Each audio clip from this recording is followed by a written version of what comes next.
The year is 1324. And the world is ancient, dangerous, and alive with empire. Across the vast northern reaches of Africa, the Sahara Desert stretches without mercy.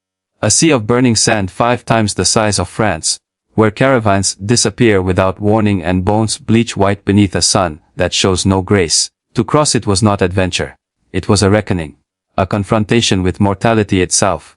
And yet from the south, from a kingdom so wealthy that its ruler could not accurately measure his own fortune, something was coming. Something so immense, so extraordinary, so historically unprecedented, that the world would not fully comprehend what had happened until the dust had settled and the damage was done. To understand what was about to unfold, you must first understand the world into which it was born. The 14th century was not a time of equals. Power was concentrated, sacred, and absolute.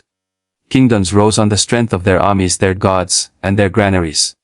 Trade routes were lifelines, arteries through which gold, salt, spices, and silk flowed like blood through the veins of civilization. Control a trade route, and you controlled kingdoms. Control the gold, and you controlled the world. In West Africa, the Mali Empire had done exactly that. For generations, it had sat atop one of the most extraordinary concentrations of natural wealth in all of human history. The goldfields of Bambouk and Beer produced so much raw gold that traders across the Mediterranean world spoke of Mali in hushed, reverent tones, not quite believing the rumors, not quite able to dismiss them. The trans-Saharan trade network, which connected sub-Saharan Africa to North Africa, Egypt, the Middle East, and eventually Europe, passed directly through Mali's domain. Salt came south, gold went north, and Mali grew fat, powerful, and magnificent on the difference. At the center of this empire sat Niani, the imperial capital, a city of mud brick palaces, sprawling markets, and royal courts draped in gold and silk. Griots performed the histories of ancient kings in lyrical verse. Scholars debated philosophy and theology in the shade of tall minarets. Merchants from Morocco, Egypt, and Timbuktu crowded its bazaars, haggling over commodities that could make a man rich beyond imagining. This was not a peripheral civilization. This was not a forgotten kingdom at the edge of the world. This was one of the wealthiest, most sophisticated empires on the face of the earth. And ruling over all of it, from his golden throne, beneath his golden canopy, surrounded by thousands of soldiers and courtiers and griots and servants, sat a man whose power was so vast it had become almost mythological. A man for whom ordinary superlatives were insufficient. A man who in 1324 made a decision that would ripple through economies, reshape maps, and burn itself into the historical record for 7 centuries to come. His name was Mansa Musa. And he was about to go to Mecca. He was not born to rule. That fact is essential because it explains everything. Musa Kita entered the world sometime around 1280, into the royal lineage of the Kita dynasty, the founding family of the Mali Empire. His ancestor, the great Sundayata Kita, had built Mali from the ruins of the Ghana Empire over a century earlier, a legendary warrior, king whose story had already passed into myth, told and retold by griots across the empire with the fervor of sacred scripture. To be a Kita was to carry the weight of that legacy. It was to be watched, measured, and compared to a legend before you had done anything at all. But Musa was not first in line. He was not the crown prince. He was not the designated heir. In the Mali Empire, succession operated according to a system that could be, and frequently was, catastrophically unstable. Power did not pass from father to son alone. It moved laterally through the royal family, flowing to brothers, uncles, cousins, nephews, whoever the electors deemed most capable, most loyal, most dangerous to oppose.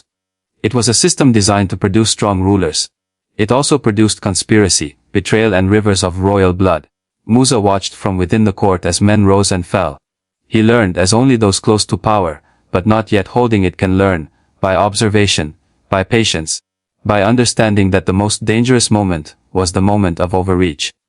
He absorbed the political culture of the Malian court with the careful attention of a man who knew that one wrong step could be his last. He studied governance. He studied trade. He studied Islamic theology and jurisprudence with a devotion that was both sincere and strategic, because in the Mali Empire, Islam was not merely a religion. It was a language of legitimacy, a framework for governance. A connection to the wider world of Islamic scholarship and commerce that stretched from Mali to Morocco to Cairo to Baghdad.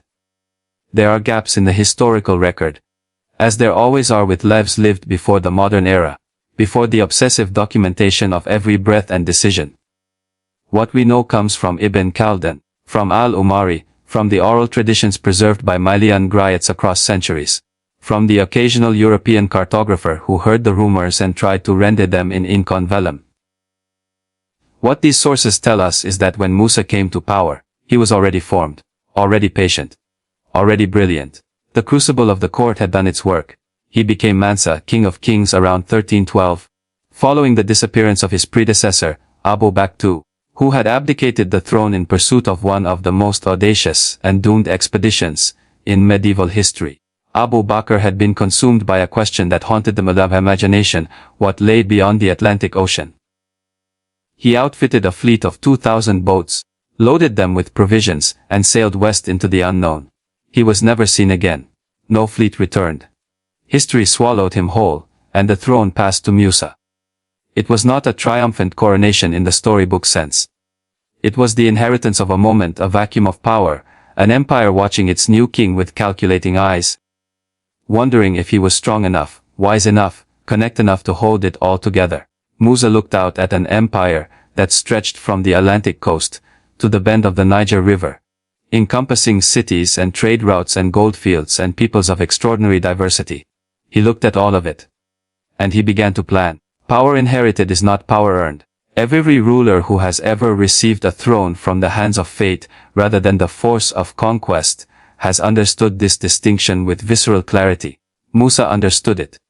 And in the early years of his reign, he moved with deliberate, systematic purpose to close the gap between the throne he sat on and the authority he intended to project.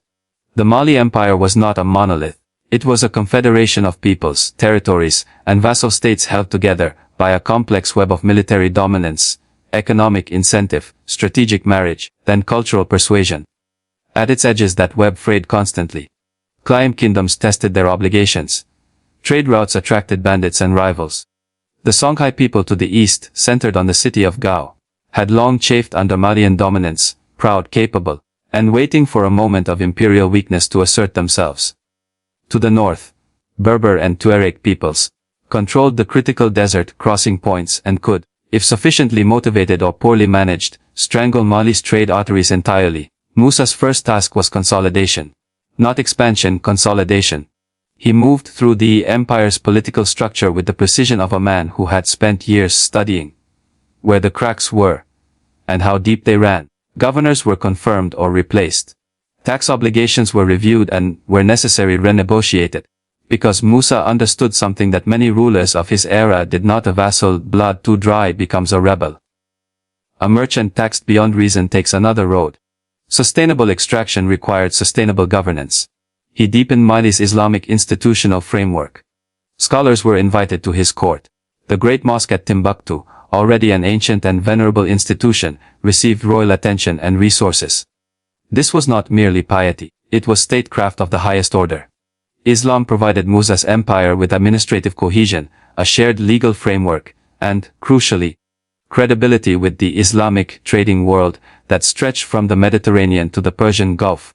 A Muslim ruler governing by Islamic principles was a ruler that merchants from Cairo and Fez and Tunis could do business with confidently. He was predictable. He was legible. He was trustworthy in the ways that mattered most to commerce. The gold continued to flow. This was Mali's supreme advantage. The fact that its foundational wealth was geological, not merely political. The goldfields of Bambok and Bir did not care who sat on the throne at Niani. They produced regardless.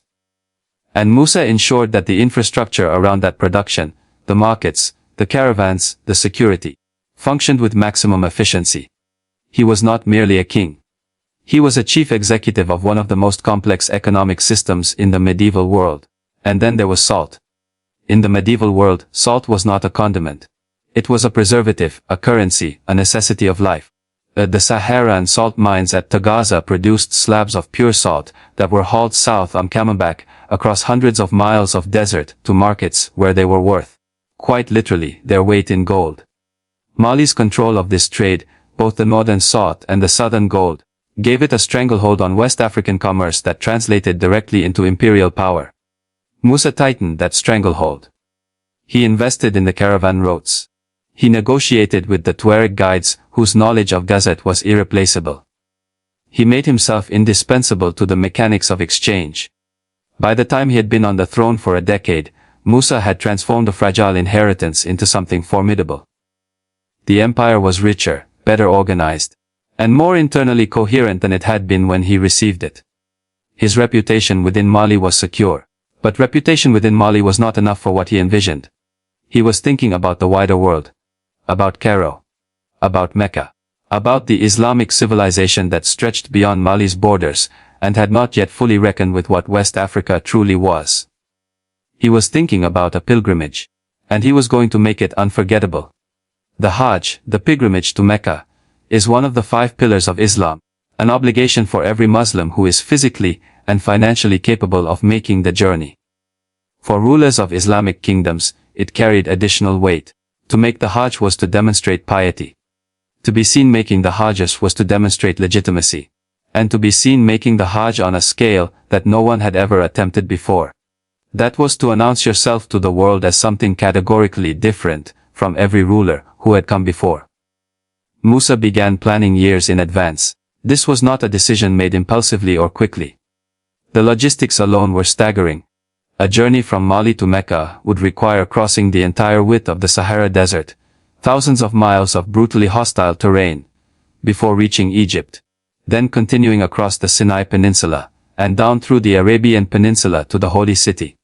The journey one way would take the better part of a year under optimal conditions. Conditions were rarely optimal. To survive such a journey you needed water, food, guides who knew the desert intimately, medical knowledge, security. Because a caravan carrying royal wealth across thousands of miles would attract the attention of every bandit, desert raider, and opportunistic warlord along the road. You needed camels, thousands of them. You needed porters, soldiers, servants, cooks, physicians, religious scholars, interpreters, administrators. You needed a mobile city capable of sustaining itself across one of the most inhospitable landscapes on earth. Musa built exactly that.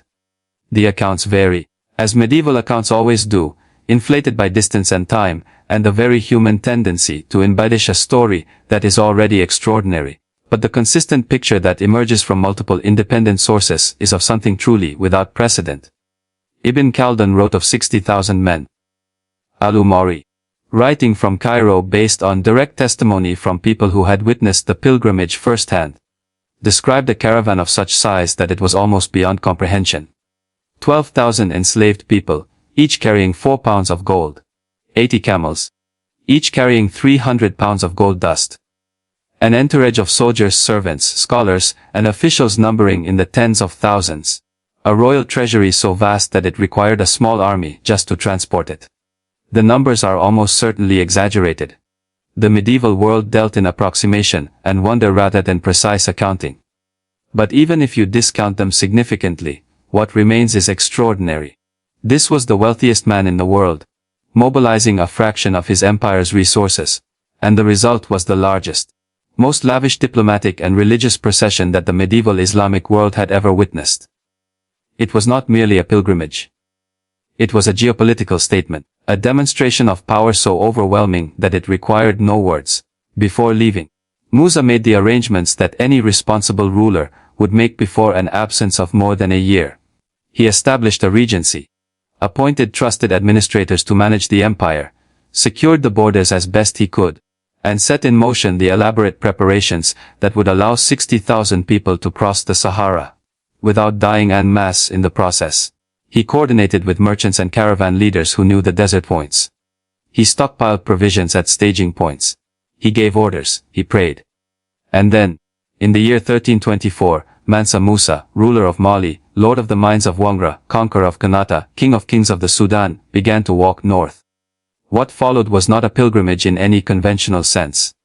It was an invasion of the imagination. The caravan moved north through the Sahara with the slow, inexorable power of a geological event. It could not be hurried, it could not be hidden. Its scale made secrecy impossible and irrelevant. Musa was not trying to pass unnoticed. He was trying to be seen. Every city, every oasis, every trading post along the route, received the full spectacle of the Malian imperial procession, and every city that received it was changed by the encounter. The court of Musa moved in ordered magnificence. At the front 500 enslaved men each carried a gold staff. Behind them came the soldiers, armed, disciplined, projecting the casual confidence of an army that had never seriously doubted its own power. Then the camels, laden with gold, swaying under weights that would have crushed lesser beasts. Then the scholars, the physicians, the administrators, the religious officials, the intellectual infrastructure of a sophisticated Islamic state on the move. And at the center of it all, surrounded by his closest advisors and personal guard, shaded beneath golden canopies, attended by servants and griots and officials of every rank, Mansa Musa himself. He distributed gold everywhere he stopped, at every oasis, every town, every city along the road. Musa gave. He gave to the poor direct almsgiving, a duty of Islam that he fulfilled with a liberality that bordered on the compulsive. He gave to rulers and officials along the way, gifts that were simultaneously acts of generosity and displays of power. He commissioned mosques to be built in cities where he stopped for Friday prayers, leaving behind physical monuments to his passage. He paid for everything he and his entourage consumed along the route, food, water, fodder for the animals, paying not in goods or barter but in gold. Always in gold. Gold so plentiful that it seemed to observers along the route, as if Mali was simply incapable of running out of it. When the caravan reached Egypt, the effect was seismic. Cairo in 1324 was one of the great cities of the world. Capital of the Mamluk Sultanate, a city of perhaps 500,000 people, the intellectual and commercial of the Arab Islamic world. It had seen wealth before. It had hosted pilgrims before, including wealthy ones. But it had never seen anything like this. Al-Umari, an Arab diplomat and historian who visited Cairo 12 years after Musa's passage and interviewed Egyptian officials who had witnessed it firsthand, recorded the encounter in detail. The Mamluk Sultan, Al-Nasir Mohammed, sent officials to greet the Malian caravan before it reached the city. Standard diplomatic protocol for a visiting dignitary. But protocol immediately ran into a problem. Musa refused to dismount from his horse to bow before the Sultan's representative, a gesture of submission that Egyptian court ceremony required of all visitors, regardless of their rank. He was a king of kings, Musa explained. He bowed before no earthly ruler. He bowed before God alone. This was not mere pride. It was a calculated statement of sovereign equality. Musa was declaring, through the grammar of court protocol, that he stood beside the Mamluk Sultan, not beneath him. After extended negotiation, a face-saving compromise was reached. Musa would bow, but before God rather than before the Sultan. The Sultan would meet with him as an equal. The accommodation was politically elegant. Both rulers had maintained their dignity. But the fact that it required such careful negotiation told Egyptian observers something important. This was not a peripheral potentate come to prostrate himself before a greater power. This was a sovereign of comparable stature arriving as a diplomatic equal. The meetings between Musa and the Mamluk Sultan were reportedly cordial and mutually respectful. Gifts were exchanged with the elaborate attention to equivalence that royal diplomacy demanded. Information was shared about trade routes, political conditions, mutual neighbors. The cultural exchange was real and substantive. Malian scholars met Egyptian scholars. And the conversations that resulted would bear fruit in the years to come, as Egyptian intellectuals began to develop a serious interest in the civilization that existed south of the Sahara. And throughout it all, during the weeks that the Malian caravan camped in and around Cairo, and during the diplomatic meetings and the religious observances, and the enormous commercial transactions that inevitably accompanied the arrival of 60,000 people with gold to spend, Musa gave. He gave without restraint, without strategy, without any visible concern for the economic consequences of introducing a massive new supply of gold into an economy that had been calibrated around a different level of supply entirely. He gave because he could. He gave because it was pious. He gave because it was the richest man in the world, and giving, for him, was as natural as breathing. The consequences of that giving were not natural at all. Gold is not simply wealth. Gold is a signal. And when you flood a market with gold, the signal that gold has been sending, this is rare, this is precious, this is scarce, stops being true. And when a signal stops being true, everything that depended on it being true begins to collapse. In Cairo in 1324, Musa's caravan spent and gave gold on a scale that the Egyptian economy had never experienced. Estimates of the total amount of gold introduced into the Egyptian market during the weeks of Musa's visit vary, but the consistent picture from contemporary sources is of an amount so large it was effectively incalculable. Omari, drawing on Egyptian official accounts written in the aftermath, described the economic damage with the precision of a man recording a natural disaster. Prices of goods had risen. The value of gold had fallen. And the effects were not temporary, they persisted for years. Over a decade by some accounts. To understand what happened, consider the mechanics. Egypt in 1324 operated within a gold-based monetary system, as did most of the Islamic world. The price of everything, goods, services, property, labor, was denominated in gold. The supply of gold in Egypt was relatively stable, calibrated over generations to the normal rhythms of supply and demand. When Musa arrived and began distributing gold with the casual generosity of a man who had more than he could ever spend, he abruptly and dramatically increased the supply of gold in Egypt without any corresponding increase in the supply of goods. The result was exactly what any economist, with the benefit of hindsight and the vocabulary of modern monetary theory, would predict: inflation. Severe, sustained, economically devastating inflation. Merchants who had established prices based on the normal purchasing power of gold suddenly found that their gold bought less. Wages that had been negotiated in gold terms found their real value eroded. The purchasing power of ordinary Egyptians, denominated in gold, fell as the gold they held became worth less relative to the goods they needed to buy. By the time the Malian caravan had packed up and moved on toward Mecca, it had left behind not gratitude, or not only gratitude, but economic devastation. Al-Umari recorded an Egyptian official's account that remains one of the most extraordinary economic testimonies in medieval history. He described how gold's value in Egypt had still not recovered to its pre-Musa level 12 years after the pilgrimage. 12 years. The damage was not a momentary disruption. It was a structural wound in the Egyptian economy that took more than a decade to heal. The man who had come to Egypt as a pious pilgrim, distributing gold in the name of God, had inadvertently, without malice, without strategy, perhaps even without understanding, broken one of the most important economies in the medieval world. Musa, reportedly, became aware of the damage he had caused before he left Egypt. Some sources suggest he was told about the economic consequences directly by Egyptian merchants or officials who found the courage or the desperation to explain to the most powerful man in the Islamic world that his generosity was destroying them. If those accounts are accurate, Musa's response was remarkable.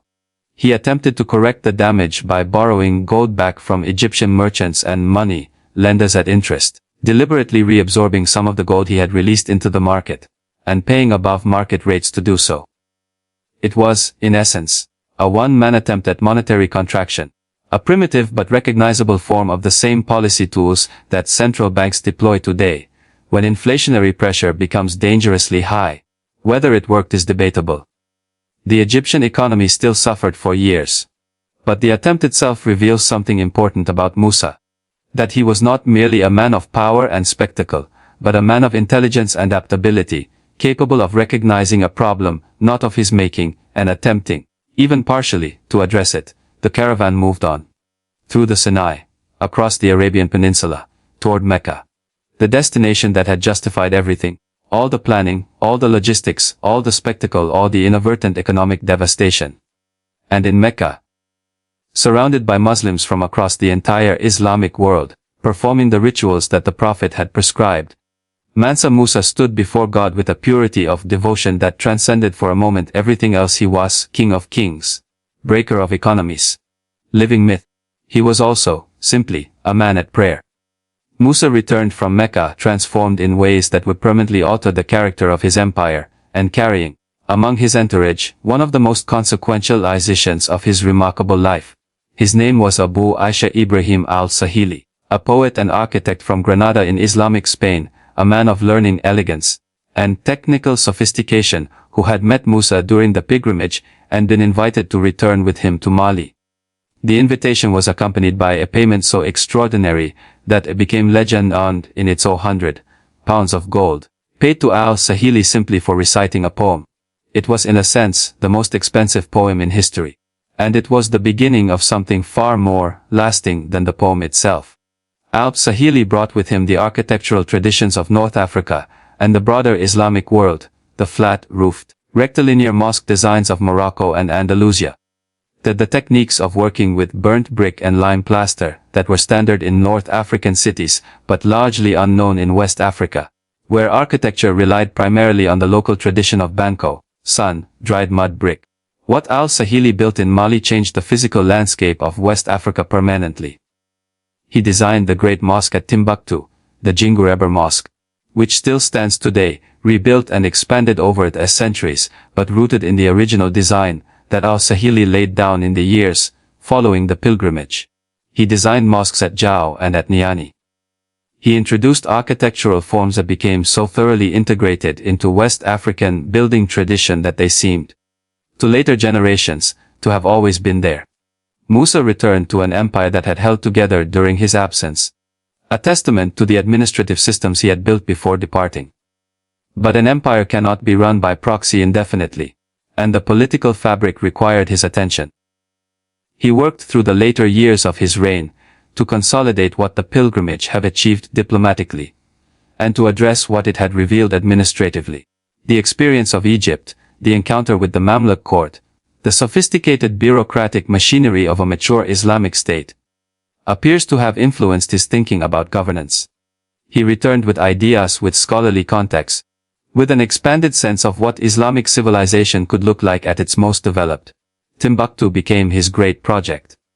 Already a significant commercial city, a crossroads where the trans-Saharan trade routes converged, Timbuktu was transformed under Musa's patronage into something approaching a city of learning. Scholars were invited. Libraries were built. The Sankor Mosque began its evolution into what would eventually become the University of Sankor, one of the largest universities in the medieval world, at its peak housing tens of thousands of students studying Islamic theology, law, mathematics, astronomy, and history. The intellectual investment that Musa made in Timbuktu in the years following the pilgrimage produced dividends that continued to compound long after his death. But empires are living things, and they age. Musa ruled until approximately 1337, by most historical accounts, though the exact date of his death, like so many details of his life, remains uncertain. In his final years, the enormous empire he had built and extended began to accumulate in structures stretched across vast distances, without the communication technologies that make modern governance possible. Provincial governors operated with increasing autonomy. The Songhai at Gao grew more assertive. Succession was already a question that hung over the court, unanswered and unanswerable until the moment of his death. When Musa died sometime around 1337, in Niani, surrounded by the empire that had been both his inheritance and his life's work, he left behind a realm that was still, by almost any measure, one of the most powerful and wealthy in the world. He had ruled for approximately 25 years. He had extended Mali's territories. He had reformed its administration. He had patronized learning and architecture on a scale that left permanent marks on the physical and intellectual landscape of West Africa. And he had taken one journey, one extraordinary, unprecedented, economy-breaking journey to Mecca, that ensured his name would survive everything else. The empire he left behind did not survive with equal permanence. His successors struggled. The Songhai Empire eventually absorbed much of Mali's territory. The goldfields continued to produce but under different masters. The trade routes continued to flow, but along different political channels. History, as it always does, moved on. What Musa had built was not eternal. Nothing built by human hands ever is. But the memory of him was different. There is a map, drawn in 1375 by the cartographer Abraham Cresques in Majorca, the Catalan Atlas, one of the most sophisticated and beautiful geographical documents of the medieval world. On it, in the region of West Africa, that corresponds roughly to modern Mali, there is a figure. A black king, seated on a throne, crowned in gold, holding in his outstretched hand an orb of pure gold. Beside him, in the Catalan of 14th century Majorca, the cartographer wrote a description of the richest king in all the land, whose mines produce so much gold that the ruler of that territory distributes it freely, causing merchants to come from distant lands to seek his grace. Abraham Cresques had never been to Mali. He had never seen Mansa Musa. He was working from reports. from the accounts of merchants and travelers who had passed through North Africa and heard the stories. Stories that had traveled north across the Sahara with the caravans. Distorted by distance and time, but never quite losing their essential truth. The image he painted was imprecise in its details, but accurate in its essence. There had been, in West Africa, a king of almost incomprehensible wealth, who had made himself known to the world through an act of such staggering largesse, that the world could not forget him. 700 years later, that image persists with remarkable tenacity. Mansa Musa appears on lists of the wealthiest people in history. Lists that attempt, with varying degrees of methodological rigor, to translate medieval wealth into modern monetary equivalents. The numbers are necessarily speculative, necessarily imprecise, necessarily subject to the impossible challenge of comparing economic systems, separated by centuries of monetary evolution. But the consistent conclusion, that Musa's wealth was, in adjusted terms, among the greatest ever accumulated by a single individual, is grounded in something real. The Mali Empire controlled, at its peak, a significant fraction of the world's known gold supply. And Musa controlled the Mali Empire, but reducing Mansa Musa to a number, to a dollar figure, however impressively large, is to miss what is most important about him. He was not simply a repository of gold. He was a builder. The Jingureber Mosque in Timbuktu still stands. The University of Sankore still stands, or rather, the institution it became still exists, in the form of the Ahmed Baba Institute for Higher Learning and Islamic Research. The manuscripts that scholars wrote and copied, and studied in Timbuktu during and after Musa's patronage survive, hundreds of thousands of them, in private libraries and public institutions, representing one of the largest collections of pre-modern written knowledge in all of Africa.